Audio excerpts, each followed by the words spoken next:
Hey guys, welcome to the Goodfellow Podcast. I'm your host, Joe Barone. Got a special guest, Ernest Ganz. Used to be a pilot and used to smuggle things into this country, drugs for that matter.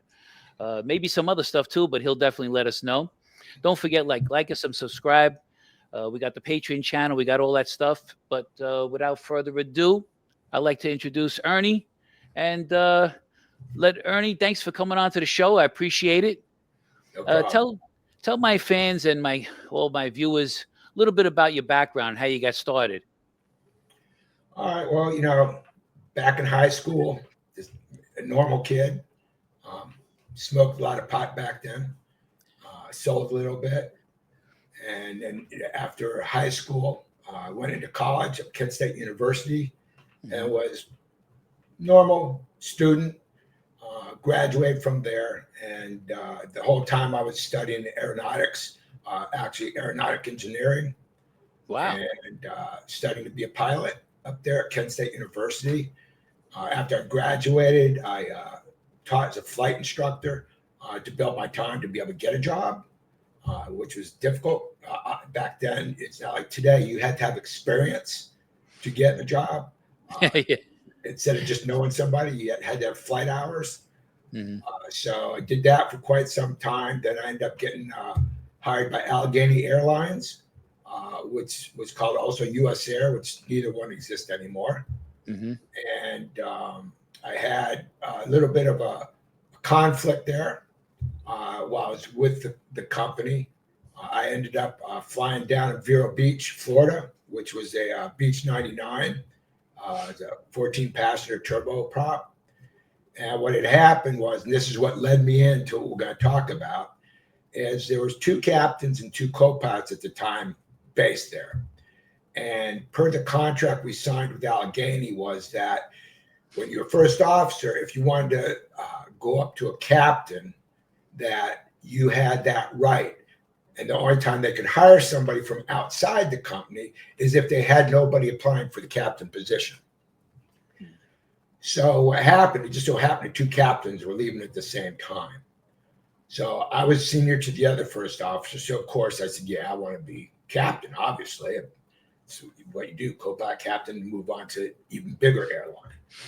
So to make a long story short, I went up to Allentown, and that's where they were based, and that's where they did the training. That's where you took your test to become captain. While I'm up there, they decided to hire this old man that swore he was going to stay there till he retired. So they hired him. So now we've got a captain who replaced one, got me in training, and we got the other first officer down there, mad as heck, talked to his lawyer because they just hired somebody from outside the company. To make story short, I'm flying, and now don't forget, I was a flight instructor. Okay, so I know exactly how it works when you take a test. I know exactly what a flight instructor is looking for. I was capable of teaching private pilots, commercial pilots, multi-engine. I could even train a flight instructor to be a flight instructor. I had every single rating you could have. Okay, wow. I mean, I could teach in any plane, any jet. Of course, I'd have to get a rating in whatever airplane it was to teach in it, but I had that qualifications. So anyway, I'm up doing a test to become a captain.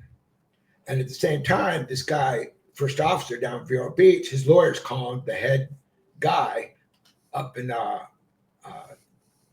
Allentown for the CEO. So I'm doing all these approaches, instrument approaches where, you have to look at the instruments. That was one of the approaches I was doing. I was doing an ILS approach, Instrument Landing Systems, what ILS stands for. And then you have an approach plate, which is like you got the yoke and you got an approach plate right in front of you, right? Now, the approach plate is for reference only. You're already supposed to know everything. You shouldn't even need that, okay? It's merely for reference. So I'm flying, and you got horizon, and you got back and forth as far as two needles.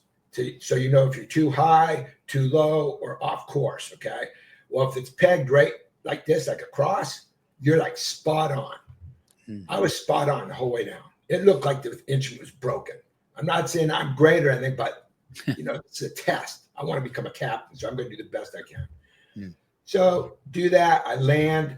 The instructor next to me goes, boy, you got me in between a hard spot and a rock. I'm like, what do you mean? You never looked at the approach plate. I'm like, are you serious? He goes, yeah. I go, well, that shouldn't put you in between a rock and a hard spot at all. That's merely for reference only. He goes, yeah, you must have studied it and know it by heart. I go, yeah, and that's what you're supposed to do. I'm supposed to know this. I'm supposed to know how to do it without that. As well, you're supposed to reference it. I go, no, just like you just said, it's a reference only. I did not need it. So anyway, we get in. The main guy sits me down. I guess a CEO, vice president, president, whatever you want to call him. I'm in the office, sitting on it, across from it as desk, and the instructor's standing next to us, right? And the guy starts shaking his head. He goes, Ernest, you're really sorry. Like, what do you mean? He said, well, I guess you're going to have to go back as a first officer. I go, why? Well, the instructor explained to me what happened. I go, I understand. But do you understand exactly what that is for? Do you understand what a reference means? It means it's a reference only. It doesn't mean you have to look at it. Because I understand, but this is what the instructor's telling me. I looked right at the instructor. I go, well, he's not a very good instructor then. I've got several hundred hours of instructing time. I know exactly what you look for because I could teach people to get their instrument rating.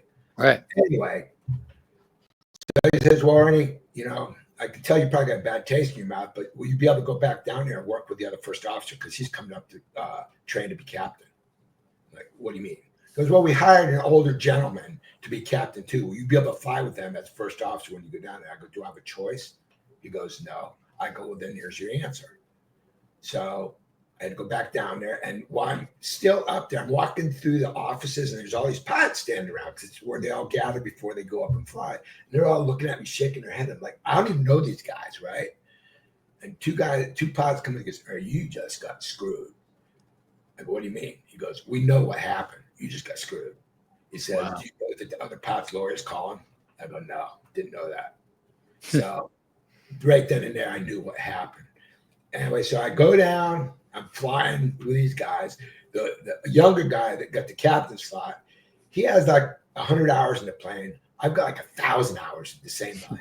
All right. And then this old guy, he's flying and almost killed us twice. We're flying because what it is, we're flying from Vero Beach to Orlando. We're a commuter. We get people from our airport to an international airport so they can go from there to fly internationally. So our plane can't go under a bad storm and we can't go over one because they're way too high. So we got to go through them and navigate. Okay. But when you have in Florida, you have these like long line thunderstorms, you can't go through, around, or over under. You need to turn around. So we're up at like 5,000 feet, this old guy, and we got like 3 passengers. We're like almost empty. And we're going. And I told him before we took off, I said, dude, we should just wait, see what happens. We're not going to be able to get through this because we had weather station right on the premises and it showed the radar. It was obvious there's no brakes and we couldn't get through, but he wanted to go anyway. Like, oh, it's a must deal. So we go, we're in these thunderstorms, literally from 5,000 feet to 2,000 feet as fast as you can blink your eye. Wow. The people in the back got their hands on the ceiling. I'm surprised they didn't crap their pants because they're not flying. So this happens. And he's still trying. I grabbed the yoke, which you're not supposed to do as a co-pilot because the captain's in charge. But I wasn't going to risk my life like that. Mm-hmm. I turn it around. He's like, what are you doing? I go, we're turning around. I said, get your hands off the yoke. I said, I get control. We turned around, went back to Vero Beach. If we didn't do that, we'd probably be dead today. Happened twice. That was it. I can't do this no more.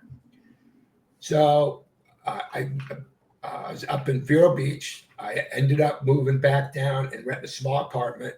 And I started flying again as a flight instructor and a pilot to do small transports back and forth to the Bahamas because that's what this company did.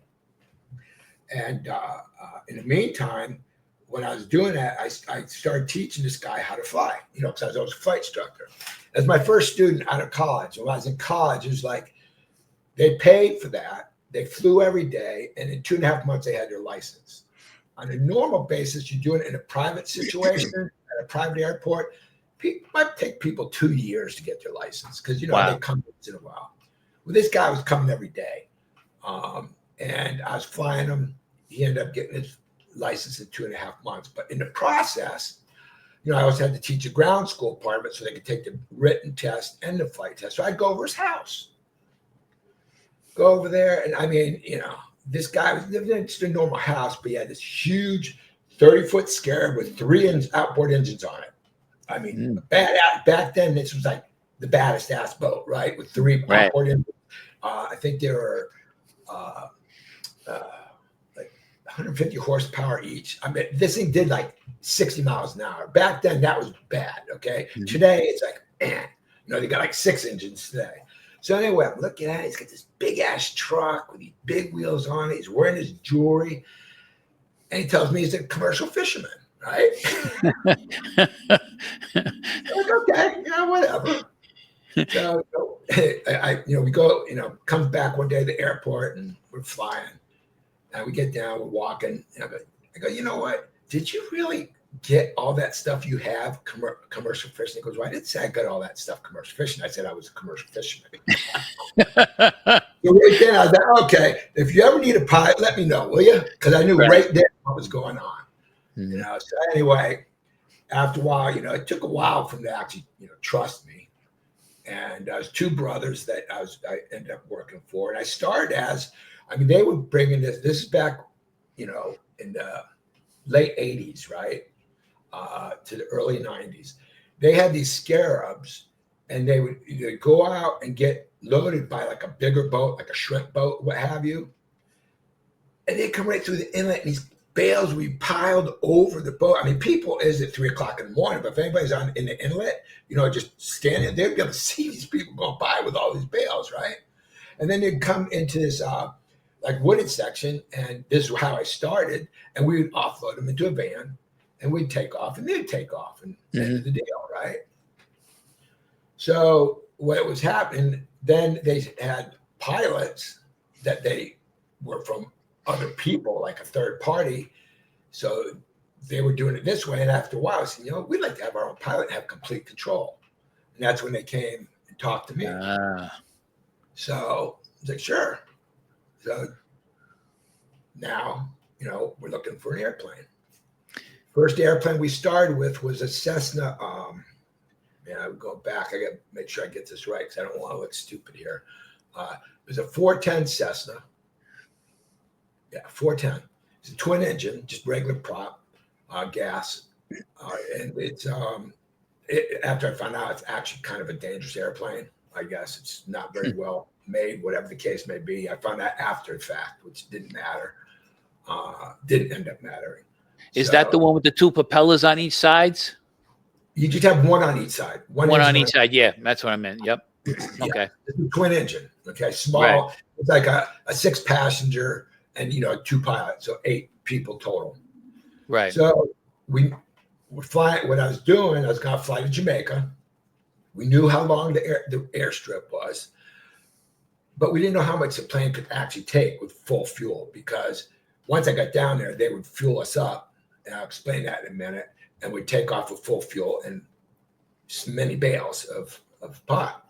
So what we did is we, in Lantana, actually this was in Palm Beach International. We'd fly, because Lantana and Palm Beach International, like right next to each other, okay? Mm-hmm. Lantana is a private airport, and then Palm Beach International is an international airport. Well, they had, several runways. They had one that was exactly 35 feet long, same as the one in Jamaica. So what we'd do is we get these big ass guys. I mean, they're all like 250 pounds apiece. And then that was 1,000 pounds because 4 of them in the back, right?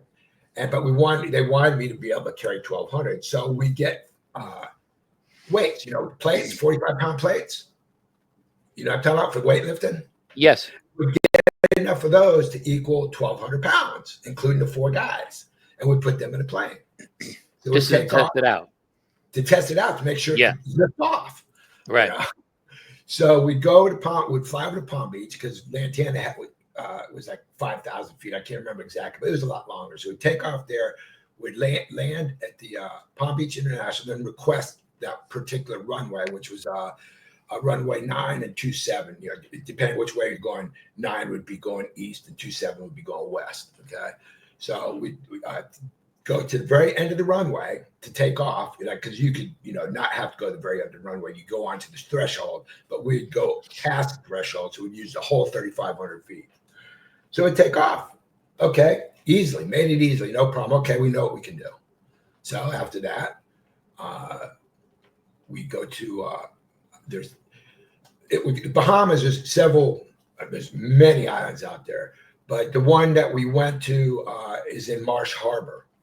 And what it was is they actually had people paid off there, customs. I mean, back then, maybe even today, I don't know. But back then, you could pay off anybody easily. It was easier, yeah. It was very easy. And not that they're bad people. I think just, hey, they're not making money. They want to make some money. And hey, okay, we'll look the other way. When you take the seats out of the aircraft, we won't see it. Because we'd fly over there on a flight plan, because anytime you fly from here to Bahamas, you have to be on a flight plan, or you're supposed to be on a flight plan. Okay. Legally. Okay, so we do it legal. We go over there legal. We'd take out the seats and put them in a truck, and they would take off. And then you would stay over there for a day. Then the next day we'd leave. We'd go to Jamaica from that island. So from that island, we go to Jamaica, and then we would come back towards West End, which is the closest island to the coast of Florida, with a specific spot, and we drop them off, and boats would pick them up and go.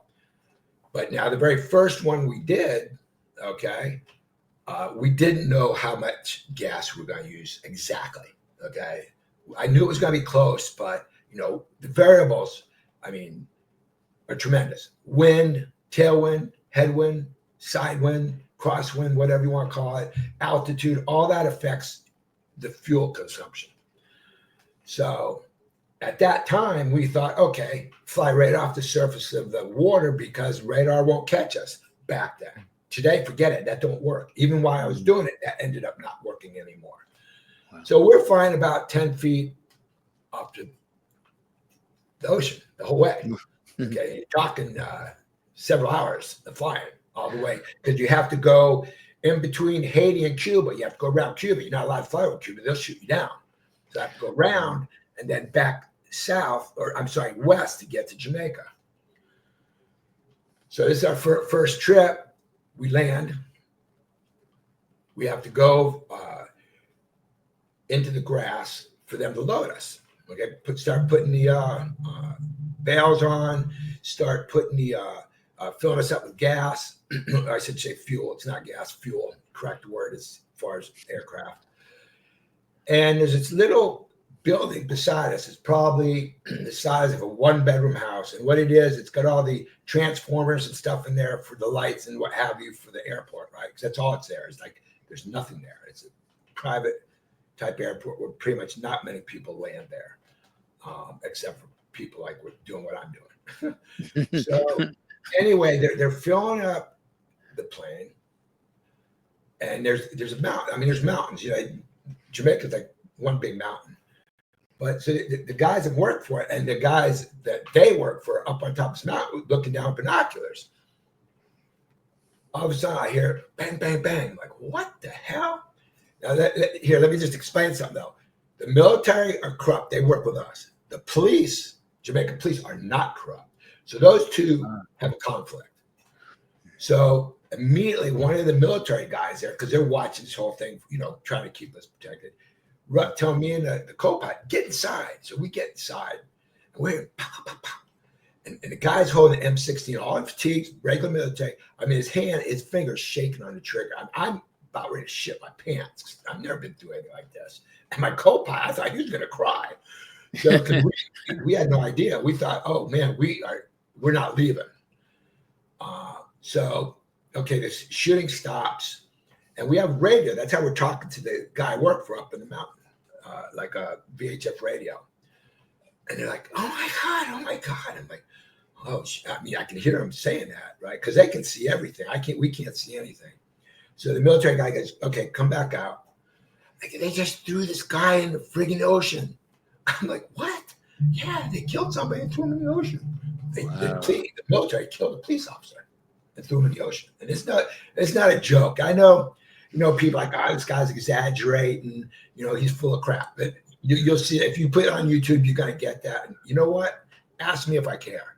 I don't, because I was there. I know what happened. So after that's over now, they're still filling up the airplane. They've got all the bails on.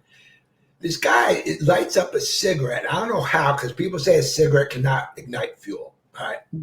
All I know is we started getting there's a gas can under the wing, and the grass was like a couple feet tall. Started friggin' on fire. Everybody just started going away. I went under the wing. I kicked the gas can as hard as I could, and I started stamping it out. By the time I got done, all the hair on my legs was gone. It was just, scissor off. I didn't get burnt, but so I do that, and that was crazy. I mean, this is the very first one now. I was going to say, this is the first one? You had all of this trouble already? Yeah, okay. First one. All right. So, I know, right? I mean, it's like crazy almost every trip. But so we get on the plane, we take off, we leave. We go, I mean, you barely can see out the windshield because there's so much salt in the windshield from flying so low, it doesn't matter. I could use the instruments, even though it's very close to the ocean. I literally going in between water spouts. Water spout is the same thing as a tornado, but it's over land. Because we always flew when it was bad weather to try and keep our cover, right? Mm-hmm. So we get to where we got to drop. We drop off the bales. And this is night. Now it's nighttime, right? It just started getting dark. Now, West End is on the very tip of Freeport Island. And I know it very well because I've been there many times with my parents when I was a kid. And it's always closed at night. So we're going, I don't think we've got enough fuel to make it back to Marsh Harbor. And it's at night. And to land in the ocean at night is not fun. Now, during the day, it's easy. Landing in water is like a 98% survival rate. At night, different story. You can't see anything. Okay. It's not a good thing. So I said, you know what? We'll fly to West End. I know they're closed. And somehow we'll get out of there and get a taxi, whatever, and get fuel. Mm-hmm. So we land. They're open. There's a night special charter. Wow. Like, what the hell else is going to happen? So now we don't have no seats in the plane, right? Because they were taken out. So it's obvious that something's going on. Mm. So we go in, park, immediately customs are out. We open the door. They rip us out of the plane, put us up against the plane, and then they take the co-pilot and bring him like 10 feet in front of me. And they start beating him up. So I'm like, son of a bitch. So there's one cousin next to me. I start to go because I'm gonna, I'm not a badass. I'm 5'8".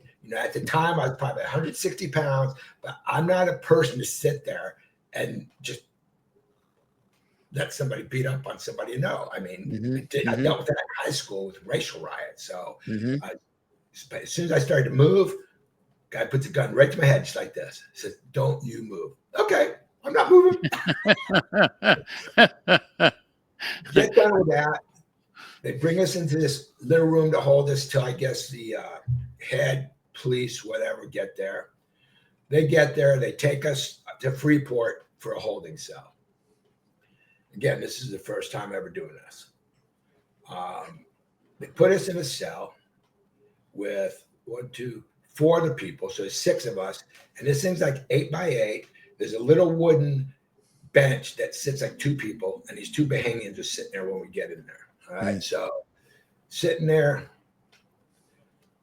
not knowing what's going to happen, have no idea. So they come out and they say, well, we understand you're the pilot. And 2 police officers, one's like a chief or whatever they are. I can't remember exactly what they were. So my memory ain't that good. So they take me into another room, leave my guy in the cell with these other people. And this is the only time that I ever wore jewelry. After this, I never wore jewelry again. And my friend told me, don't wear anything because everybody's going to want you to give it to them, right? Mm-hmm. I didn't listen. Anyway, so they get me in there. They say, we know what you did. So Okay, so you know what I did? I don't need to tell you anything. You bring me back, right? No, it's not that easy. Tell us where you dropped. I don't know what you're talking about. So I got a 5-gallon bucket. You know what that is? Paint bucket, 5-gallon. Yep. Upside down, maybe stand on it. Now they had these, it's an older building. They had these wooden beams going across. They grabbed the rope, threw it over there, and put a noose around my neck. Held it. Said, you don't tell us, we got to kick it up the 5-gallon bucket from under your feet. I said, nope. I said, nothing to tell you. He goes, boy, you're a brave one, aren't you? I go, no, there's nothing to tell you. Meaning you don't know what you think you know. Mm-hmm. And yeah, what was I scared? Absolutely, I was scared. But I was not, at that point in time, I was not saying nothing. And the thing is, even if I did, it was gone. The boats had got it and left, right? It doesn't matter. So they took the rope down, took it off, and I'm like, I almost passed out because, it's like your adrenaline's going, and they got me off the bucket. And I mean, I was like wobbling. I thought I was going to pass out because I just, just so freaked out. Anyway, they put me back in, take my co-pilot out. Now, in the meantime, I didn't know what had happened to him, but the 2 Bahamians scared him so bad, took all his jewelry. I didn't know that at the time, though, because they took him out. So apparently he told them whatever they wanted to know because they didn't talk to me again. But in the meantime, then these 2 Bahamians, I got this nice gold necklace with a Italian horn on it, solid gold. Yeah, give us your chain. And what? No.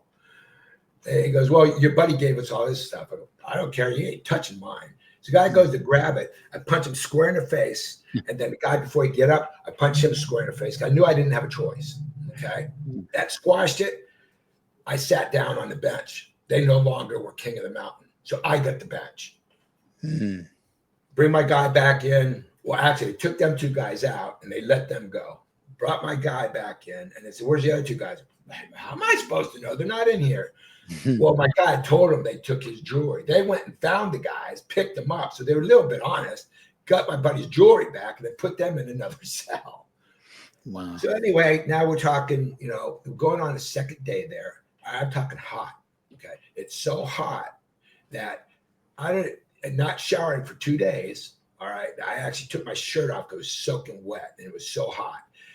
Dude, I smelled so bad. It was worse than any dead animal that you could ever smell. I mean, that's how bad we start to smell. So, I mean, I can't imagine like people that are in the military years ago, and go out there for months, like World War II, and the way they must have smelled, it had to be god awful. And I mean, it was bad. When you can smell yourself, it's bad. So 2nd night goes by, 3rd day, the people that we worked for came over and got us out. Of course, how? They paid. I don't know if the president, you call over to Bahamas, president or prime minister, I can't remember. I think it's prime minister back then, but it's still today. I'm not sure. Anyway, so they get us out. I don't see my friend, but they say they got us out. So, okay, yeah, you got good friends. But we're taking you to the prime minister's office. I'm like, okay. So they take us there. We go in. And now it's like, speaking to the president of the United States. It's freaking unbelievable. And yeah, and that's what everybody else is going to say too when they listen to this. But anyway, so we're sitting there. We go in his office. We sit down. And the prime minister's sitting there and he's looking at me and he's looking at the co-pilot. He goes, you're the pilot, right? I go, yes, sir. He goes, you got some really good friends. I don't know how much at the time they paid him to get us out. Mm-hmm. 5-10 grand. But back then, that was good money. It's a lot of money. Yeah. Back then it was. Today it'd probably be like 100 grand, maybe more. But so he goes to me, he goes, you know what?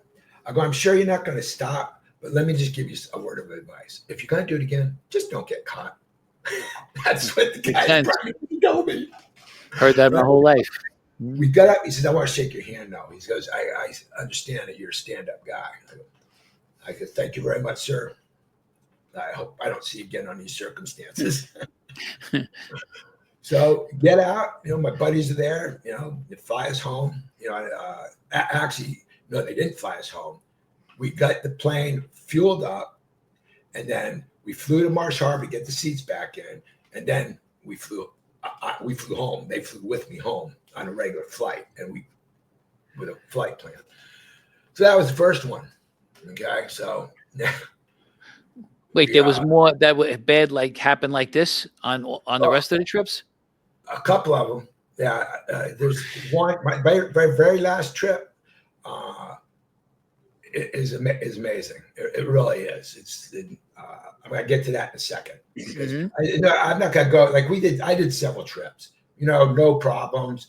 Dropped it. I even did one where I flew into the United States into a hangar, loaded, and then they unloaded me. And of course, it was just me. There was no co-pilot, right? Because didn't need a kicker to kick it out the window or door. I mean, not the window. Yeah. And so anyway, we go back. We have this meeting with these guys, and an older guy that used to be a pilot. And he goes, boy, you sure went through a lot for your first one. Do you still want to do it again? I said, when do we leave? I mean, back then I had big balls. Today I got raisins. I mean, they're gone. Yeah, but also you had a little incentive. It was money too. Oh, a lot of incentive for sure. And the guy just smiled. He goes, you know what? When I was your age, I used to be just like you. I said, that's cool. And now again, when this whole time, so all we ever did was smuggle pot, because the guy that worked for it told me from the beginning that they would never do anything else. 2 reasons. One, if something happens, we all get killed. Like cocaine, you mess up, they don't care. All right. The other one is pot doesn't kill anybody. People don't go out and kill to get pot. People don't die from smoking it. Cocaine, people go out and kill for it, and people will die from it. So that was the 2 reasons why we swore we would never do that. Now, after I did a couple more trips, now I used to always wear a hat and it had Donald Duck on it, right? Picture of Donald Duck. So I got people started to call me Donald because I went to the same airport all the time. Other people called me an angel because they couldn't see the airplane. I was flying so low. All they know is it popped out of nowhere and I landed. So they said, this guy is an angel coming from the heavens, right? I mean, Jamaicans were saying that. And then they started calling me Donald because of my hat. So you get an idea how, in the smuggling world, how things happen, that my friend I worked for, one of the brothers, said, hey, I got to meet these guys, Colombians, down in Miami at a restaurant. Will you go with me? I don't want to go by myself. I'm like, sure, no problem. No big deal. We'll go down there, have dinner, nice place. It's on the water. So we went down, and it's like, it's not like classy, but it's really good food. And like you sit on like these wooden benches outside or inside. We were outside sitting like almost like a picnic bench. Him and I are sitting on one side just waiting. All of a sudden, I see these guys coming in. There's 4 of them. The head guy and 3 guys behind him, or on the side and one behind, which were like, I mean, NFL football players. These guys were gigantic, all dressed up to kill. I mean, God knows how much the suits were. They come up. The guy sits down on the opposite side in front of my friend. And the other 3 guys stand right around this guy. Now, obviously, the guy's a bigwig. He's a cartel, whatever you want to call him. I don't even remember his name. I was so scared. I tell you, I've never been scared of anybody like this. But this guy, I didn't want to look at him. I mean, I was like, I wasn't looking at him. It's kind of like just looking around while my friend was talking to him, because I didn't want to have eye contact with him, because I know, like in New York, you walk into the city, you don't like keep eye contact because they might come and beat you up, right? Yeah. Okay, so I didn't want to keep contact with the guy because I knew he was from Colombia, and those people do not mess around. They're not like the Mafia here. Mafia here back then, they had a code of ethics. They didn't just go kill a whole family. They just killed the person that screwed them. Colombia, they don't care. They just wipe out everybody. So he's talking about going to Colombia and flying down there and doing work for this guy. And I didn't know if they're talking about cocaine or pot, whatever it was. So I'm sitting there, and the guy says, hey, you. And I'm like, corner of my eye. He goes, yeah, talk to you. He goes, it's okay. You look at me. I look at him. And he goes, I think I know you. I'm like, nah, I've never been to Colombia, guy. He goes, yeah, I know who you are. You're the guy they call Donald, aren't you? Holy crap, you got to be kidding me. Because I know you're famous. Because everybody in Jamaica knows who you are. I'm like, No. okay. My friend's looking at me with this big smile, and I'm not smiling. I'm not happy right now, okay, because I don't want to know this guy. So he goes, Donald, would you come work for me? Trying to go over my friend, which is my boss, right? He goes, would you come work for me? And now I'm like, okay. I point to my friend. You got to ask him. I wasn't saying no to this guy. Perfect. My friend said no. You know. I said, anyway. Well, you was involved. I'm going to cut you off for a second, but so you knew the people in the cartels. Then is that what it is? They knew me. I didn't know them. Just Okay. because I've done it so many times. I've never got caught. I was my success rate was 100%. Right. Even if it wasn't a successful run, I didn't get caught, and they know that, and that's what they're looking for. They look for a pilot that knows how to get away when he has to get away. And I'll explain that in a minute.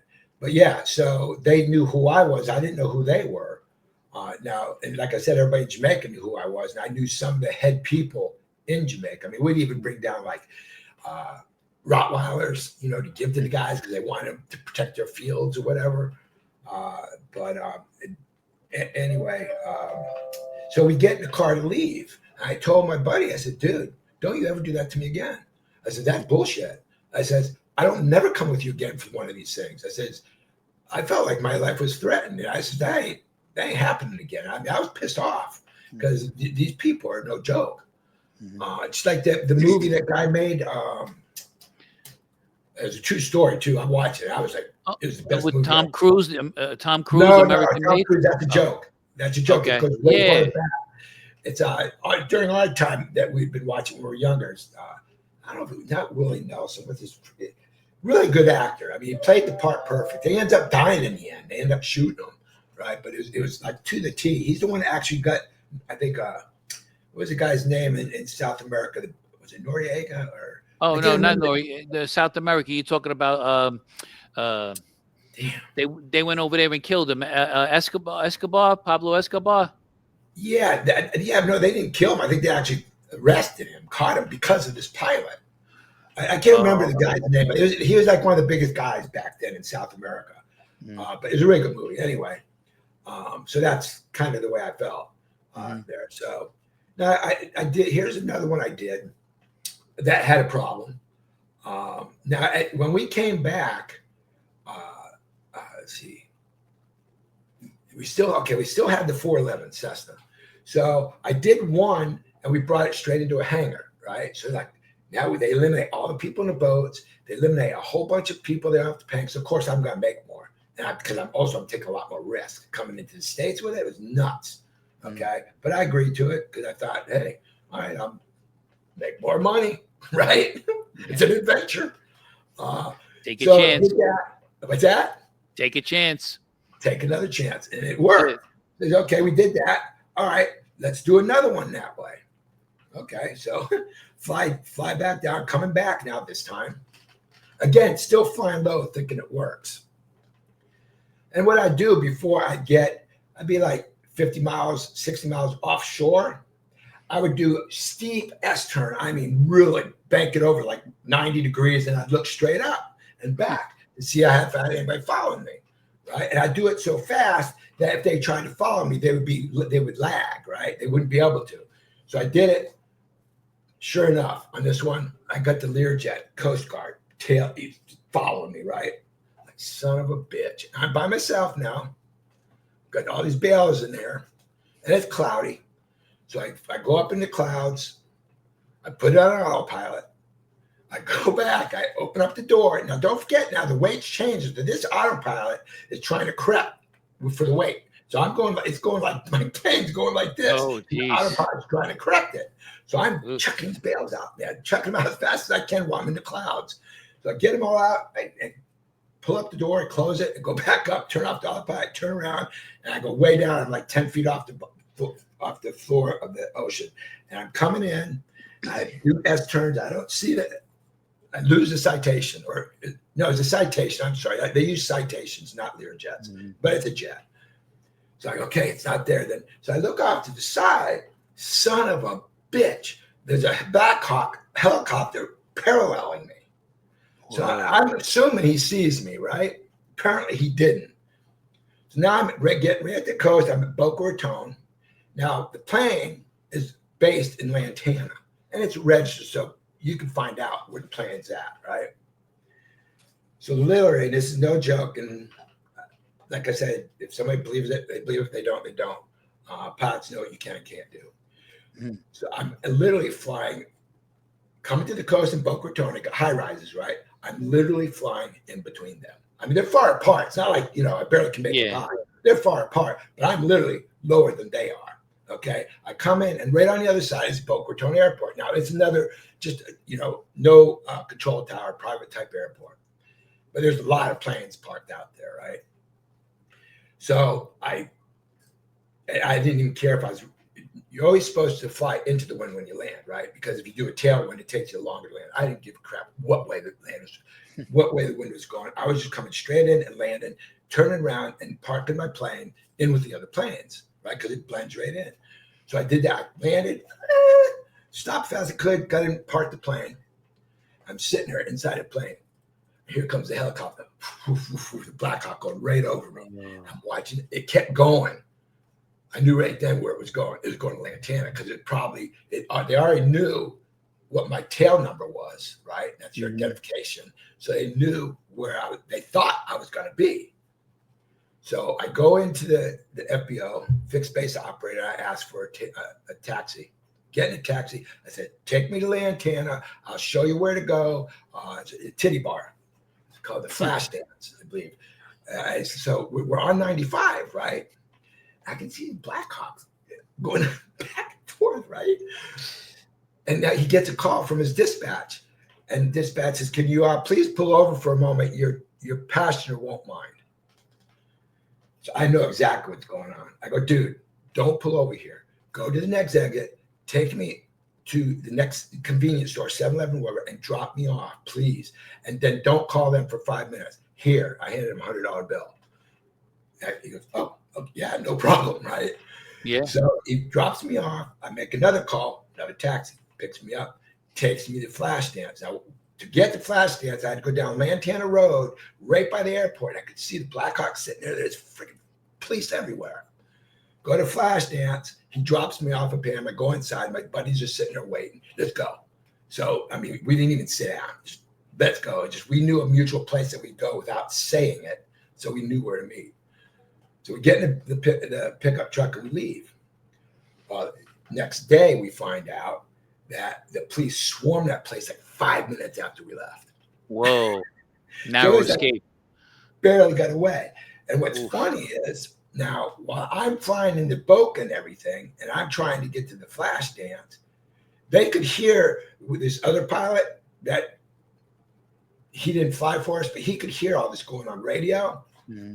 They thought I was done, Wow.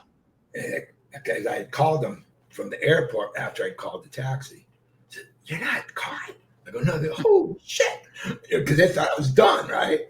Mm-hmm. So anyway, that's what happened that one. Of course, that wasn't successful. I don't get paid, which is kind of crap. I should get paid regardless. That's the way I felt back then. That's right. Because I took the chance. I took the risk. Anyway, so that was that one. So now they've seized the plane. We have to get another airplane. So we end up getting a Piper Navajo, another twin engine, but it seated like 8 to 10 people, was bigger, could carry more. Instead of 1,200, now we can carry like 1,800, 2,000. Of course, I make more too. What did you make, Ernie, if you don't mind me asking, on a trip? 75,000 and 100,000 when I flew it in. This was back in 1989. Okay, so that's good money. Back then, I mean, you're talking, I could have bought a house with one trip. Wow, nice. That's the difference compared to what it is now. If I was doing it today, that would probably be equal to about $1 million a trip. Wow. Yeah. I'm not there was a guy I was away with on my first bid. He asked me to get my CDL license. He wanted me to make trips back and forth to Canada. I figured it was bad. He said, I'll give you $80,000 a trip. And that was pretty good money back in before I went, I came home in 1995. I never went it, but Yeah, that is. But the thing is, you're talking a semi truck with a big trailer. Yep. Yeah, you're talking a hell of a lot more weight too. Yes. Yeah, So, but, no, I didn't mean to like cut you off from your story or anything like that. When Ernie did it start going bad? Because okay, it when seems it like you started, made some good trips. You made some good money. You made a lot of trips. yes, when it went bad and ended it all was on the last trip we did with the Navajo. Tell us about it. Okay, and this is the end of the end. Yeah. No, I get it. Okay, so now we've been through a few co-pilots because they get too scared, whatever. So now I got a new co-pilot, he was a crop duster, okay, and it was the guy I was working for, his brother-in-law. So he came with me because what was going to be, I've earned my stay. He's going to turn into captain. I'm not going to do anything anymore, but I'm going to get paid, like royalty, whatever. Anyway, so we take off on the Navajo, and we had plenty of fuel, so we didn't need to go to Marsh Harbor. We went straight to Jamaica, landed, and then we come straight back, but we drop it off in the ocean.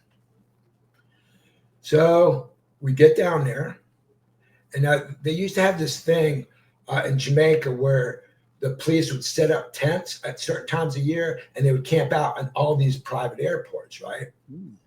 And we knew it, and people there told us, okay, yeah, that's over. It's done.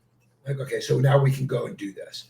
So we're flying down to Jamaica, same airport every time, called Jones Airport. You look it up; it's probably still there.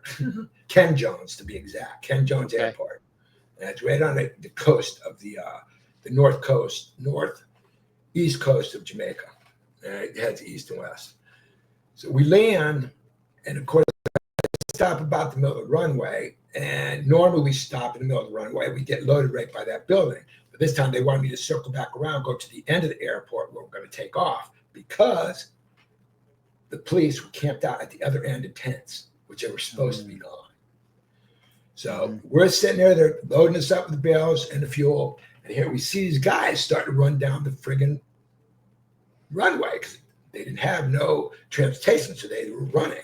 Now it's 3,500 feet of runway. So you guys need to hurry up, man. As if you're not going to get all this stuff done, just get the fuel on and we're out of here because there's no way I'm getting stuck in Jamaica. It's just not happening. I've already been in jail, Bahamas, and Jamaica's going to be even worse. So,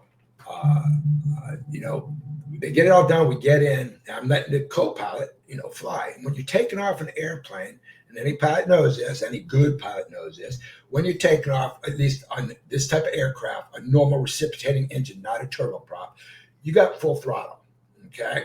Until you take off, then you bring it back. So you got full throttle, and you have your hand always on the throttle. You do not take your hand off. And there's other reasons for that too. As emergency, you can immediately pull it back and stop, right? So he's flying, and I'm watching these guys come down, and they're right in the middle of the thing. They start shooting. Oh. My guy starts to pull back. No, I held his hand. Like, don't you even think about it. So I'm holding his hands for us to take off. So we're taking off. And just as we take off, they're shooting at us. Luckily, a miracle they didn't hit any gas fuel tanks or lines or anything. We did have a couple holes in the plane from them shooting at us. And we got off and took off. So now we're on our way back to drop off to the boats. Normally, we do a flyby and then come back around and drop it, right?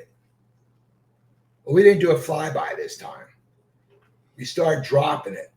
And the boats are supposed to tell me if we got a tail or not. They didn't. And this time it's called a turboprop. It's a Cheyenne. It's not a jet, but it's a turboprop. They can fly much slower than a jet can. That's why that first time I told you the jet couldn't stay because I was flying too slow. Just like in Tom Cruise, how they back off and fly slow. Yeah. Same thing. So they had a turboprop, right? Cheyenne, which can fly slower. Then after I dropped, we got somebody following you. So I go up to Vero Beach where I used to fly. And the reason I went up there is because they had a grass field, not, paved. Most of them are paved, right? It's a grass field in the middle of the orange groves. It's like 2,500 feet. I knew this was the only way that we get this guy off our back because we didn't have another island to go to. We had not paid somebody to do that. So I flew up to Vero Beach because that's where I'd flown out of as a pilot, right? So we go and pass Vero Beach. I come in, I land on this grass strip, okay? I stop, and it's only 2,500 feet. I slam on the brakes. And of course, I get throttle all the way back. We didn't have reverse throttle on this, so you just had to use your brakes. Stopped about halfway in between. I did on purpose so the guy couldn't land behind me. Okay, Cheyenne. We get out. I mean, we're in orange groves. I mean, there's like little canals, mucky with grass, growing out of them and stuff. Snakes, you name it. There's no alligators because the canals are too small. So I hear this helicopter coming. I said, dude, we need to get in the friggin' canal. He goes, why? Because the guy heat seat. We need to get in the canal. So we got in the canal. I said, you hold my hand because I don't want you getting up until I tell you to get up. Now we covered ourselves with all this grass and stuff. So just our nose is sticking out of the water, but you can't see it because of the grass. And now I don't know if you know this black muck, it's like mud. And I'm telling you, the smell is just like smell trash. Okay. At times we can't smell it, but we're in it. So you can hear it.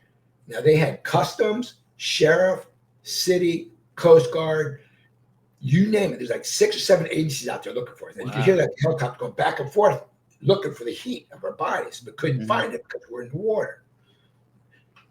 We could hear them going by. Come on, dog, come on, like dogs trying to find us, right? Going right by us. We could hear them talking. It was crazy. That's scary, yeah. Yeah, I mean,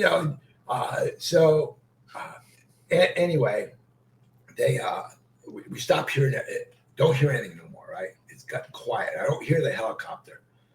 So I get up and I can't say now it's dark. Can't see anything, can't hear anybody. It's pitch. I mean, it's like I can't see him. He's right next to me. It's that dark almost. So okay, let's go. So he follows me. And we get up, and I guess we made some noise. There must have been some custom agents close, right? With no dogs. It's like, shit. So I said, get under an orange tree and hug the trunk of the tree, right? Because it's so dark. And here comes these custom agents, come right by us. No dog. Otherwise, we've been done, right? Went by us. All of a sudden, we could hear the helicopter had landed close. We could hear it start back up. Said, damn, back in the canal. So we get back in the canal. Wait for everything to go away. It goes away. We get up, and the guy didn't. He was petrified. This is his first one. He's going through all this shit. So he didn't say he didn't want to do it again. But I ended up calling a friend of mine that lived in Vero Beach, and he came pick me up and brought me to his house, and then I ended up getting my way home. And then they seized that plane, and that was it. It was the last one I did, but it really wasn't what ended it. What ended it was that I had a really thought was a good friend, which was a brother-in-law of the guy I was working for. Well, before you say that, so how long you think you made all these runs? Was it like a year, 6 months, 2 years, 5 years? 3 years. Oh, so it was 3 years. So you made some good money then. Oh yeah. Okay, good. Good for you. Well, because I'm always gonna root for the bad guy, anyways. As far as I'm concerned, you ain't did nothing wrong in my eyes. But tell us about your friend. Yeah, we think about it now. Marijuana is almost legal today, right? Yeah, come on. Yeah, it's nothing. Exactly. So anyway, and this guy, my friend, told me years ago, he said, never talk about the past because you make no money from it. Boy, was he right. Anyway, we didn't know that he was smuggling cocaine and he had got caught. And he had kids. And he was looking at life in prison. So we're sitting at the bar, and he's asking me all these questions. I didn't think anything of it. He was wired. And needless to say, that's how I got caught. I never physically got caught flying, but I got caught because of my mouth. And, I'm not going to go through all that, but I did a few years. Thank God a few years, because my lawyer was really good to get me from 15 to 3. But so that's what ended it. But yeah, I made some really good money, and yeah, how they say, easy come, easy go. But that's a big difference. Yeah, well, it's the way it always is, because it feels like it's never going to stop coming in. Exactly. I know. And you were always ready to jump on a plane if you had to. Absolutely, in a heartbeat. But for 15 to 3 years, that's not a bad. That was a good that was a good deal. I did well. I mean, and, back then it's like you think you're invincible. I mean, they couldn't catch me. I mean, they did so close. Have they tried to catch me and couldn't? I was like, both times the guys thought I was done. And then when I called them, and what? Because they thought I was done. I was caught and arrested. No. So Ernie, then what happened with the government? Like, because the government screwed you somehow. Because I think this is a little bit while I was interested in your story. I mean, I like that. I like the trips. I like the way you got away with it and stuff like that. But you want to see this? You want to know about the stuff that you can actually see in the public internet? Yeah, well, I don't know, like, because the government screwed me over, and it seemed like there's something happened with you, and that's another reason what drawn me to you too, because I don't really like the government, So if you want to tell us a little bit about that. I'll definitely tell you what happened. Yeah, thank you. I mean, people can call me what they want, snitch, whatever, and that's okay. But let me explain to you from the get-go. When the guy that was wired, and it was their brother-in-law. Now, whenever anybody ever got arrested or caught, whether it was a boat guy, whatever, they would always help him out with a lawyer with funds, right? Every single time. Well, when it came to me, they didn't want to help me out. And it was their brother-in-law that got me in this mess, okay, technically. It's like, really? And my dad, now, I put a lot of money in the house, and I'd spent a lot of money, had jewelry, whatever. So I didn't have the money for a lawyer. So my dad said the only way that he would help me is if I talk. I'm like, Dad, I can't do that. He goes, well, then I'm not going to help you. So I had no choice, right, in that point. And the other point was, my dad's like, do you think they care about you? Who's the one that got you in this? Yes, you originally did it yourself. It's your fault. But who got you caught? Wasn't it one of their relatives? Yes. Then fuck them, is what he said. Yeah. My dad was a World War II veteran, okay? He was hardcore. And so, okay. So I've always said loyalty is a two-way street, brother. You know what I mean? I was loyal shit. I've had other offers, and I was like, no, you got to talk to this guy. Because everybody knew who I was, and I was like, I was loyal to them. And what they paid me after I found out was not squat. They should have ended up paying me a hell of a lot more. But anyway, so went to a lawyer John Tierney, major good guy. I mean, I've never met an attorney that actually cared before. This guy definitely cared. And we actually became friends. He had a great big sailfish on the wall in his thing with a hook in it, and said, if he never opened his mouth, he would have never got caught. I look at that like, snap myself, right? So anyway, we all do. We all make that mistake. Right? What do you gotta say? It's human nature. So anyway, the lawyer got in touch with the attorney, up in Fort Pierce. It was, these guys had nothing better to do. So anyway, ended up talking to customs.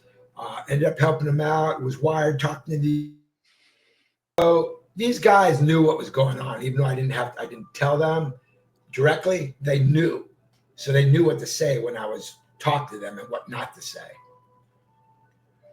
Anyway, this went on for like a month, 2 months. I did everything they asked of me, and my life was even threatened if I helped that they would kill me. That was actually on tape. Okay. So after it's all said and done, okay, I say, I've done everything. I'm not doing no more. I'm done. I mean, my life was threatened. That's enough. So attorney talked to him, and attorney said, no, he didn't help enough. We're not giving him a break. He's doing 15 years. Wow. I'm just a pilot. I'm not even the head people, but in Fort Pierce, they got nothing to do. So they're like, I'm a bigwig to them, right? Anyway, there's one custom agent. His name is Dan Banks. And that's the only name I remember out of all this stuff, because he was the only honest custom agent when we went to court. Wow. Out of 20 different police customs that testified in court, okay? That I didn't do enough, whatever the case may be. So let's get through all that now, and we got to go to court. We got to fight I did help. This is great, dude. This is where is who really matters. Oh, of course. So now, when we went down to court, my lawyer had to have another lawyer because my lawyer is going to have to get on stand to testify.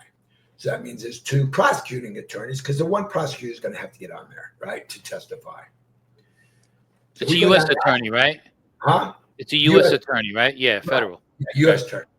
So we're down there. I'm sitting down with my lawyer and my lawyer's friend. That's a lawyer. I have no idea who this guy is. He introduced him to me. Like, hey, nice to meet you. I can't remember his name. And then they're over there sitting there.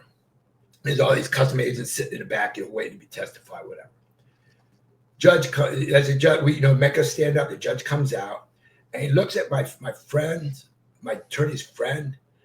I can't just say his name's Rob. I can't remember. Right. And the judge goes, "Hey, Rob, how's it going? I haven't seen you for a long time." Dude, I looked at prosecutors, the U.S. attorney, they turned red in the face because they already knew it was a problem. I was like, holy shit. So sit down, my attorneys question these custom agents, lying through their teeth. And my attorney always told me, you know who the number one liar is in courtroom? He goes, it's the police officers. I go, you kidding me? He goes, no, they justify it when they are not justified. Like, wow. So anyway, my attorney's tearing these guys up. I mean, he's friggin' good. Judge listens to him. Last guy come up is Dan Banks.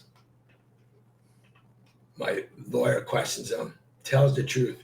Yeah, it's on tape. His life was threatened. I'm not sure what else that Mr. Ganz needs to do to prove him that he's done what he was asked to do. That was all my lawyer asked, done. Prosecutor said no questions because he knew he wasn't going to get that guy to lie. Sat down. It was over. So. Jury trial? No. Oh, just with the judge. Okay. Judge. Okay. So we're all sitting there, and the judge gets up. We get up. Judge gets up and goes, could you come back to my quarters, please? Dan Banks. Please Right. come back to my quarters. Now, I have no idea what's going on at this time. Okay, I learned later, and I'll tell you how. So then Dan Banks comes out, and what he asked Dan Banks was, and this is what I found out, because Dan Banks actually came and visited me in jail, making sure I was okay. I mean, this guy was new, and they didn't have time to corrupt this guy yet, right? The judge took him back there and asked him, do you think that Ernie Ganz understands what he did and that he's not going to do this again? He goes, absolutely. He goes, so you think he's learned his lesson? He goes, he definitely did. And he goes, I can tell you're the only one that told the truth. And he actually did help you. He goes, he absolutely did.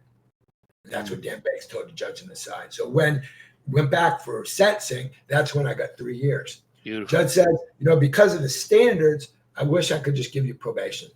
He says, because what you did, you went over and beyond what you were supposed to do for them. And they all lied except for one, Dan Banks. He said that in front of the prosecutors. Beautiful. And it even got heated when my lawyer was questioning the U.S. attorney. My attorney started, I started getting scared. Matter of fact, his friend had to tell him, John, you need to calm down, because the guy was lying so bad. So anyway, I got 3 years, okay? Mm-hmm. And nobody went to jail from what I said because they couldn't use it. So one, I got my sentence reduced. Nobody went to jail because of me, which was great. So I killed 2 birds with 1 stone. Mm-hmm. The thing is, and why this is so important, my lawyer told me afterwards, was that every lawyer in the country was watching this case because nobody has won with this type of a case. Nobody. My case was the first one to win. So that set precedence for everybody to use this case when they went into court because their person helped and they don't want to give them leniency. It was the very first case that's ever won. That's excellent. So you're in the law books. Yes, it was a big deal. And beautiful. This is a tidbit. I want to go back and say this. No, go ahead. When I was sitting in my attorney's office before all this happened, he goes, Ernie, I just need to tell you something. The lawyer told me to tell whoever the pilot was that the pilot that was following the pilot mentioned to this lawyer that whoever the pilot was one hell of a pilot. So I could have never done what he did landing on that airstrip, and I wouldn't have even tried. That guy was amazing. But that made you feel good, though. Huh? Made you feel good, right? It made me feel great. The lawyer was telling me like he's speaking to somebody else, right? Because he had to, because he's my lawyer. But it was so funny because I mean, you're talking this guy is a decorated pilot, probably military pilot, flying for the Coast Guard now. And for him, to me, that's an honor for a pilot to say that about another pilot. You know? So, yeah, that's nice. Cool. Yeah. That's nice. Now, did you get to meet any gangsters like on my end of the spectrum, like wise guys or anything like that during your travels or anything?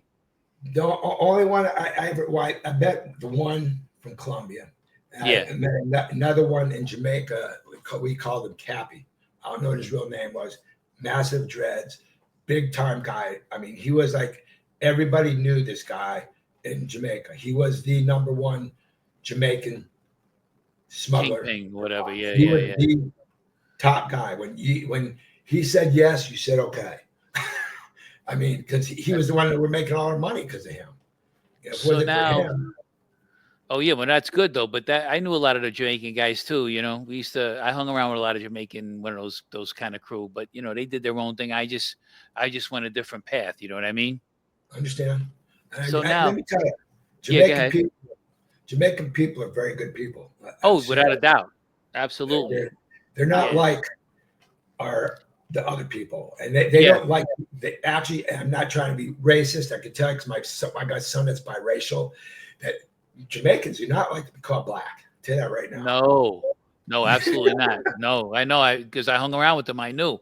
I used to almost kind of like speaking was everything gonna be Irie. No, you know. And we used to drink they had all this fruit juices like carrot juice. I used to drink the Irish Moss. I used to eat the curry goat and all the oxtail and all of this stuff. Yeah, so I know. But so now after you did your bid, what did you do when you came home? What was life like after that? Well, hey, listen, I grew up an easy life. My mom and dad were self-made. I mean, my dad was a vice president because did many patents. You know, we were well off. I had no reason to do what I did. Okay, I wasn't poor. I wasn't rich, but you know, my parents always looked after me. You know, when I came home, they supported me 100%. I ended up driving a semi truck. That's what I did when I got out. I got my CDL license and started driving a semi truck cross country. Good for you. So you did a different kind of traveling on the ground. That's all. Yeah, but it was I had legal stuff in my trailer. Yeah, this time, all right, exactly. So now, are you retired now, or are you just? Yeah, I'm semi-retired. I trade. Forex currencies is what I do because there's no way I'm going to ever just totally retire. Mm-hmm. But yeah, as far as I've worked for myself since I got out. I've owned several different businesses. You know, I sell one and start another one. My last business was a call center in the Philippines. We had over 300 employees. Okay. And that was my last business before I retired. Semi-retired. I don't like to say retired because I've just seen people retire in my family and what's happened to them, and it's not good. Mm-hmm. I mean, you need to keep your brain active. Without a doubt. I mean, yeah, it's good to be physically fit, but your brain definitely needs to stay active, doing something. You know, otherwise it deteriorates really fast. You got any books or anything out, or anything you wrote down, or you just want to put this whole scenario behind you, more or less? No, I don't put it behind me at all, or I wouldn't be talking with you. Yeah, right? Yeah, exactly. That's why. I don't regret anything I've done. Okay, good for you. At all. And if you go back and have regrets, what's your future going to hold for you? Are you going to hold that against yourself the rest of your life? I wouldn't be here the way I am and who I am today, and I'm on my first wife screwed me, divorced. My second wife passed away on me. I'm married for the third time to the most awesome wife anybody could ever imagine having. And she's 18 years younger than me. I don't know what she sees in me. Okay. 18 years younger than. So it is better the third time around then, huh? Wow. It is. And let me tell you, man, I wouldn't know her if what I did in my past I didn't do. I could be a whole different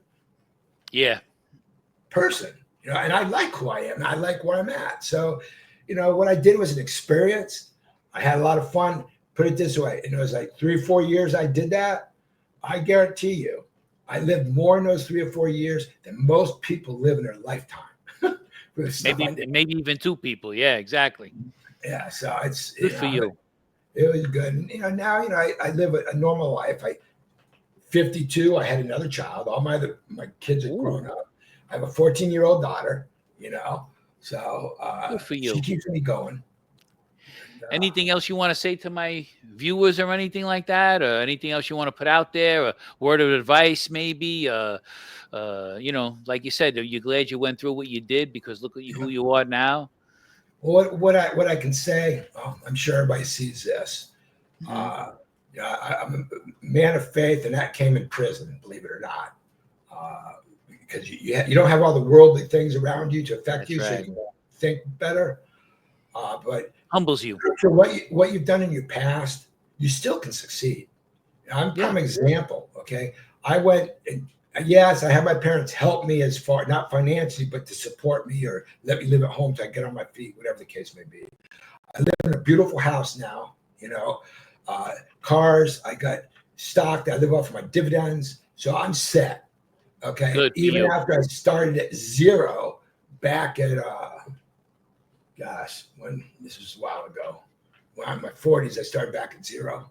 However old I was when all this happened, 92 is when I got arrested. So what's that? It's 92, 30. So yeah, when I was in my late 30s, I basically started from scratch all over again. And here I am. I live in Palm Beach Gardens and doing great. Don't ever give up, no matter what. Even if you don't do something illegal and you have hardships, it's all here. It's all here. And if you keep that together, you can succeed. Like they say, the American dream. I mean, I don't want to get into politics, but it's all up to the individual to have that American dream. Don't expect or feel entitled that you just deserve everything. You got to earn it if you really want that dream. That's my perspective. I like it. That's actually really good. Thank you for that. Yeah. I hope my fans enjoyed the show with my friend Ernie, my new pal. Okay. It was an excellent story. Good advice. And I'm happy you made it. You're still alive to talk about it and to share your story with us here at the Goodfellow Podcast. With that, I'll end it. Don't forget, guys, we're here every week. Thanks. Peace and love. We'll talk to you soon. Stay on with us, Ernie. I'd like to talk to you after this show. Sure.